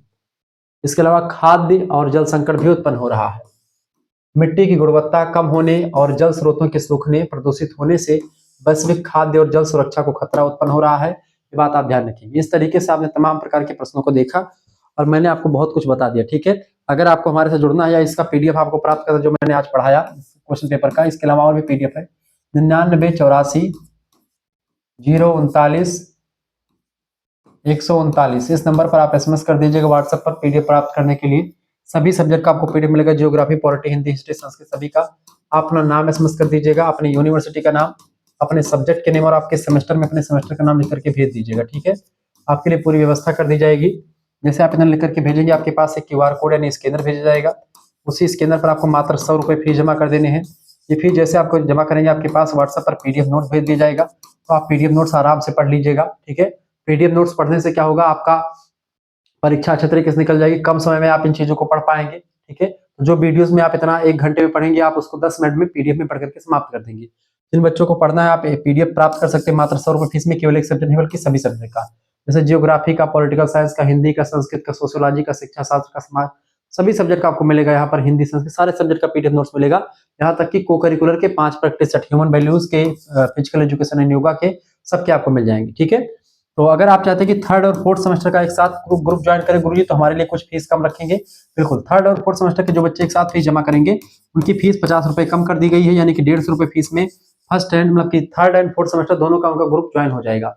3rd सेमेस्टर में आपको अभी ज्वाइन किया जाएगा और 4th सेमेस्टर जैसे आप ग्रुप ज्वाइन करेंगे, 4th सेमेस्टर क्लास शुरू होगी तो ऐसे आपको उसमें जोड़ दिया जाएगा। इस तरीके से आपकी क्लास लगातार मिलती रहेगी मात्र 150 रुपए फीस में। आपका 3rd सेमेस्टर की सभी सब्जेक्ट की क्लास और 4th सेमेस्टर की पूरी क्लास आपको मिल जाएगी सभी सब्जेक्ट की, विद को करिकुलर, मेजर, माइनर, सब कुछ। ठीक है, और सभी विश्वविद्यालयों के लिए ये सिलेबस वैध है, जैसे कि डीडीयू यूनिवर्सिटी को छोड़ दें, क्योंकि डीडीयू विश्वविद्यालय जो है वो अब की बार इकोनॉमिक ज्योग्राफी करवा रहा है। ऑब्जेक्टिव पेपर होगा उसका, उसकी एक मैराथन क्लास में दे दूंगा आज या कल में। ठीक है, वैसे कल तक मिल जाएगी, तो उसके लिए तैयार हो जाइए आप, उसको लेकर परेशान मत होइए। आपके लिए व्यवस्था क्या है, आप जो है तुरंत एसएमएस कर, देर न करें। सिद्धार्थ यूनिवर्सिटी, महात्मा गांधी काशी विद्यापीठ, जनरल चंद्रशेखर बलिया विश्वविद्यालय, राम मनोहर लोहिया विश्वविद्यालय, मां पाटेश्वरी बलरामपुर विश्वविद्यालय, वीर बहादुर सिंह पूर्वांचल विश्वविद्यालय, जनरल चंद्रशेखर बलिया, महाराजा सुहेलदेव आजमगढ़ विश्वविद्यालय का ऑब्जेक्टिव होगा, उसके लिए भी इंपॉर्टेंट है ये। इसके अलावा आपका और तमाम प्रकार के विश्वविद्यालय हैं, जैसे कि क्या नाम है, वीर बहादुर सिंह पूर्वांचल विश्वविद्यालय, डॉक्टर भीमराव अम्बेडकर आगरा विश्वविद्यालय, ठीक है, बुंदेलखंड यूनिवर्सिटी झांसी, रज्जू भैया यूनिवर्सिटी, प्रोफेसर रज्जू भैया स्टेट यूनिवर्सिटी, उसका ही पेपर शायद कल लगा हुआ है। ठीक है, इसके अलावा आपका और भी सब्जेक्ट है, जैसे कि और भी यूनिवर्सिटी, मां शाकुंभरी सहारनपुर, राजा महेंद्र प्रताप सिंह स्टेट यूनिवर्सिटी, एमजेपीआरई बरेली रोहिलखंड विश्वविद्यालय, चौधरी चरण सिंह मेरठ विश्वविद्यालय, छत्रपति शिवाजी महाराज कानपुर विश्वविद्यालय, ऐसे तमाम प्रकार की यूनिवर्सिटी हैं जिनमें ये प्रश्न परीक्षा में सीधे तौर पर आएगा। तो मिलते हैं फिर प्रोफेसर रज्जू भैया, बाकी मिलते हैं नेक्स्ट वीडियो में। तब तक के लिए जय हिंद, जय भारत। आप सभी का बहुत बहुत धन्यवाद हमारे साथ जुड़ने के लिए। इसी प्रकार से अपना प्यार दुलार बना रखेंगे, वीडियो को लाइक कर दीजिएगा, चैनल पर नए हैं तो सब्सक्राइब भी कर दीजिएगा। बहुत बहुत धन्यवाद। ठीक है, एक बात ध्यान रखेंगे, हमारा 2 चैनल और है, एक का नाम है को करिकुलर मास्टर और एक चैनल का नाम है बीए क्रैकर। इन दोनों चैनल को भी आप सब्सक्राइब कर लीजिएगा, क्योंकि ये दोनों भी आपकी परीक्षा के लिए बहुत इंपॉर्टेंट फैक्टर निभाएंगे। को करिकुलर में आपका human values and environmental studies शामिल है तो भी आप पढ़ सकते हैं। अगर फिजिकल एजुकेशन एंड योगा शामिल है तो उसका भी पीडीएफ नोट्स मिल जाएगा। तुरंत एसएमएस करें इस दिए गए नंबर पर 9984 039 139 पर अपना नाम, यूनिवर्सिटी का नाम, सब्जेक्ट नेम और किस सेमेस्टर में है।